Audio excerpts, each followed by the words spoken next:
12 CBSE बेटा business studies के अंदर ऑर्गेनाइजिंग चैप्टर से ये वाले टॉपिक से क्वेश्चन आपको डेफिनेटली एग्जाम में देखने को मिलेगा ही मिलेगा, चाहे एमसीक्यू के फॉर्म में मिले या फिर केस स्टडी के फॉर्म में या फिर डायरेक्ट डिफरेंस के फॉर्म में भी क्वेश्चन इसका देखने को मिल सकता है। And the topic is functional structure and divisional structure. 1 minute के अंदर बेटा पूरी कंसेप्चुअल क्लैरिटी के साथ आपको दोनों टॉपिक समझा देता हूँ ताकि एग्जाम में कोई भी क्वेश्चन आए आपको बन जाए।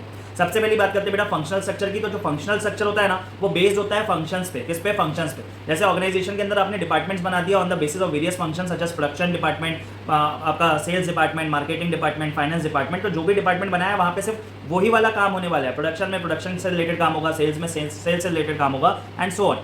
बट डिविजनल स्ट्रक्चर जो होता है वो प्रोडक्ट वाइज बनता है। तो अगर कोई ऐसी कंपनी है जो मल्टीपल प्रोडक्ट्स बना रही है बेटा, बहुत सारे प्रोडक्ट्स में डील कर रही है, जैसे कोई कंपनी है जो टेक्सटाइल्स में भी डील कर रही है, मेडिसिन में भी डील कर रही है, कॉस्मेटिक्स का भी उनका प्रोडक्ट्स बनते हैं, तो अलग अलग प्रोडक्ट वाइज जो वो लोग डिपार्टमेंट बनाएंगे उसको बोलते हैं अपन divisional structure. This is the main difference. पहला फंक्शनल स्ट्रक्चर जो होगा वो फंक्शंस के बेसिस पे होगा या फिर एरिया वाइज होता है ना, टेरिटरी वाइज जो होता है ना, नॉर्थ इंडिया का अलग डिपार्टमेंट है, साउथ इंडिया का अलग डिपार्टमेंट है, वो भी फंक्शनल के अंदर ही आएगा। डिविजनल में प्रोडक्ट वाइज होता है स्पेसिफिक, आपको ये बात को ध्यान रखना है। तो फंक्शनल स्ट्रक्चर में फंक्शनल स्पेशलाइजेशन आता है, डिविजनल स्ट्रक्चर में सर प्रोडक्ट स्पेशलाइजेशन आता है, वो सब प्रोडक्ट बनाने में अपन माहिर हो जाते हैं। फंक्शनल स्ट्रक्चर में अकाउंटेबिलिटी फिक्स करना बहुत डिफिकल्ट है। अगर आपका ऑर्गेनाइजेशन को रिजल्ट्स अच्छे नहीं मिल रहे, लॉस वगैरह हो रहा है ना, तो फंक्शनल स्ट्रक्चर में अपन ये नहीं फिक्स कर सकते कि कौन जिम्मेदार है, प्रोडक्शन वाला जिम्मेदार है कि सेल्स वाला जिम्मेदार है कि मार्केटिंग वाला जिम्मेदार है। बट डिविजनल में तो अलग अलग प्रोडक्ट है। अगर ओवरऑल ऑर्गेनाइजेशन को लॉस हो रहा है तो हमको पता चल सकता है कि कौन से प्रोडक्ट के कारण स्पेसिफिकली हमको ज़्यादा लॉसेज हो रहे हैं, टेक्सटाइल में ज़्यादा लॉस हो रहा है कि मेडिसिन में ज़्यादा लॉस हो रहा है एंड सो।